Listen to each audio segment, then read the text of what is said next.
मेरा प्यारा साथी आज हमारे हजूर में श्रीमद् भगवद गीता का 23 श्लोक सुनाउनु गएको छु र म अन्तिममा श्री राष्ट्रकवि माता प्रसाद घिमिरेज्यूको एउटा छोटो कविता सुनाउँछु। यदा यदा हि धर्मस्य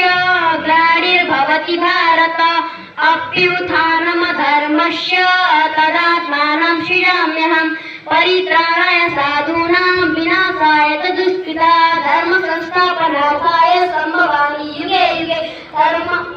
धर्मक्षेत्रे कुरुक्षेत्रे शमवेदायुष्यवा माता पाण्डवश्चैव किम कुर्वत सञ्जय दृष्ट्वा तु पाण्डवानीकं न्यूनं दुर्योधनस्तदा आचार्यमुपसंगम्य राजा वचनम् अब्रवीत् एकामनो नगरी न जाऊ अकाल माहे ममरी न जाऊ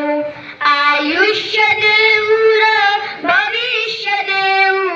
पवित्र जीवंत मनुष्य देव।